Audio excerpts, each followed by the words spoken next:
One thing I wanted to start with was healthy relationship behaviors and patterns. It's the idea that it's equal power and that you share your decisions and everything is balanced. Like, even if you have fights, you know there's going to be respect and trust in the relationship. And that's how a relationship should be. But it's important to know that you both matter. It's a relationship, that you're supposed to help each other. You're supposed to be someone you can depend on. And a lot of media I've noticed, especially in teen shows, is that your partner should be possessive. Oh, he's always texting and calling me. I'm so happy. Like, sometimes that's okay, but it depends on like the frequency, because you're supposed to trust each other. Communication is the key. I wanted to talk about the safe conflict cycle that mostly occurs at least after the romantic/fun stage in healthy relationships, where there's a balanced dynamic of power and people both feel safe emotionally and physically. The beginning stage is the romantic/fun stage, where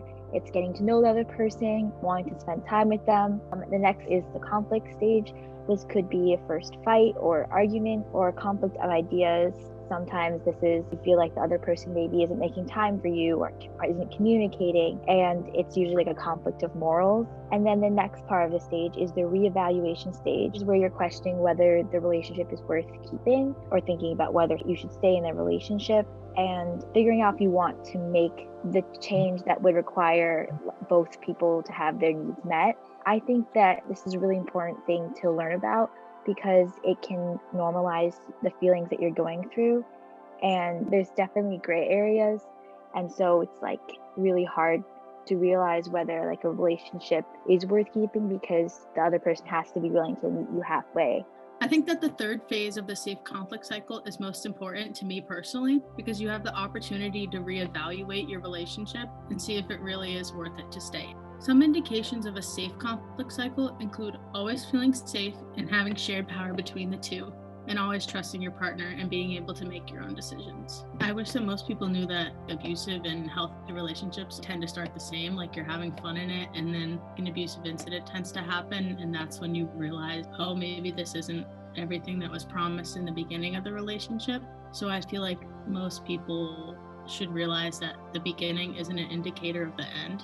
I think the most important thing I've learned throughout these teen relationship meetings is the dialogue across different skills, which is 4 steps. In my opinion, the first step is most important, which is actually embracing the conflict and speaking up. This is where both parties think and learn from one another. I have already used these new skills, and they have helped me connect better when in doubt. I felt much more confident because I really never knew how to bring up conflicts. I really never knew what was the right path to go down. And then I realized I really have to go for it. And if I know something's wrong, I have to bring it up without staying in the dark and not speaking my opinion. I want to talk about one of the dialogue skills, which is in step 1. What it is, it's accepting another person's opinions or beliefs that you may not agree on, and then acknowledging what they're feeling. What's really important is to like find a common ground and find a way to relate to them without reinforcing something that you may not agree on. And this creates a connection with the other person, which makes them feel heard. And it's important because it's creating a safe space where they feel heard, they feel understood, but also can create a pathway to coming up with a different solution that might work better. The idea that I think is the most important that I've learned from this group is the 3 horses. I feel it is very important because it allows you to balance yourself and how relationships in your life are impacting you. It also helps keep your mind, values, and really your health in check. I believe it comes up in my community very often, probably in every relationship at some point, because whenever there is a conflict, something has to keep your goals, self-regard, and overall relationship stable. And that is what the horses do. When people don't get it, it can be a bit difficult and messy, but it allows room to grow and learn to acknowledge yourself and others. I wish people knew how helpful it really can be, how calming and civil it can make things. The 3 horses help collect, stabilize, and teach. It kind of gives you a sense of what's really important, your self-regard, knowing how to kind of collect your own thoughts and think about what it is that you need from the relationship or the experience or whatever it may be. Your goal would be not only wanting to lose sight of what you're trying to get across or learn or teach, etc. With these steps, it actually really helps and breaks it down and makes it simple. There's self-regard, asking yourself, is this relationship worth preserving? With these steps, you will work towards a goal and see clearly if this relationship is important to you as well as the other person. It's a common misconception that any conflict in a relationship is necessarily bad. Contrary to that, even the best relationships have it. Important to know is how to handle it in a healthy way.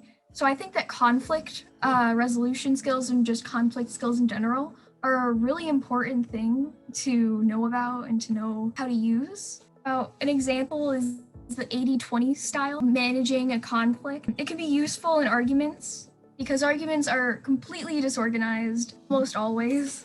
So using the 80-20, you can focus on 20% that's really important in the conversation or disagreement you're having. The other 80%, which is details and stuff that you can talk about at a later time, which you just disregard at the moment, but maybe if you want to, you can come back to later.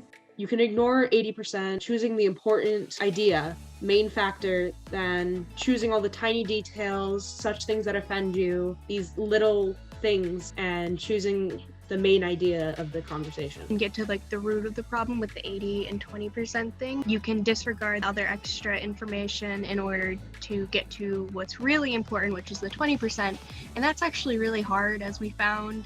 It's hard to pick out like what's really, really important and focus on that. And then you can get to like the actual resolution methods, like offering a trial period, saying, okay, I will try this if you'll try this. And that's kind of bargaining. It's not getting rid of the problem, but it's like managing it. So it makes it easier and less stressful to talk about. Another really helpful conflict skill is to know how to slow down a argument. Slowing down an argument also allows you to really focus on what is important. It also allows you to really reflect on what you've been talking about. A lot of the skills are finding your field of peace, calming yourself down, trying to reassess the situation, or finding another goal. Like, affirm your goal. What do you want to do in the conversation? What was the point to achieve in said conversation? You can use these skills to try and de-escalate a situation and possibly assess it. If the situation isn't salvageable, then it may show that the relationship could be toxic. I wanted to talk about identifying the cycle of abuse, sort of the traits of it, which I learned a lot more about. First of all, really important to note that abusive relationships can happen anywhere, and it doesn't have to be a romantic relationship. Before this group, that I kind of had only thought of it in that way, like, oh, it would be romantic, but like obviously it can happen with family members and friends. And also that abusive relationships aren't abusive 100% of the time. They can start really normally, and there's a lot of great moments within them when the abuse is not happening. So because of this, it's like it usually takes a while for the abuse to be identified. I think it can be really hard for people, especially teenagers, to figure this out. There are some signs of abusive relationships, like toxic behaviors, like lack of trust, going through someone's phone or always asking where they are, and then unpredictability, like not knowing how someone's gonna act when you're around them.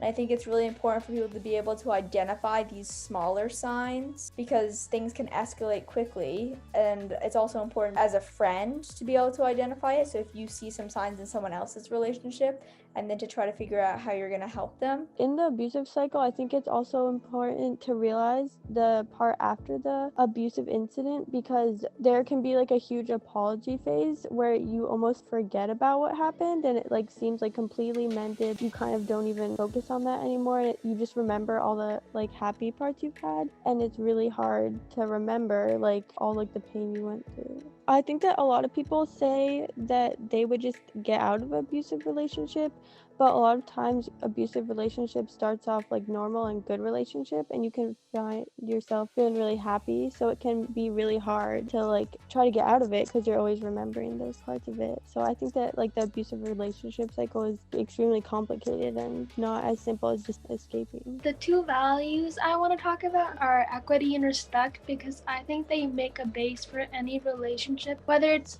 like romantic or not. I think they establish trust and they allow for both people in the relationship to grow. I think the respect is just the consideration, because both equity and respect are about consideration for the other person. And to respect someone is to truly look at them and admire their qualities and their abilities and the things they're capable of, and without judgment, honestly just look at them with genuine respect and admire them, because you never know what kind of person they are, like what their trauma is or how they might feel. Just to acknowledge how they might feel is a really big step in any relationship. I think it would really make any friendship or relationship stronger.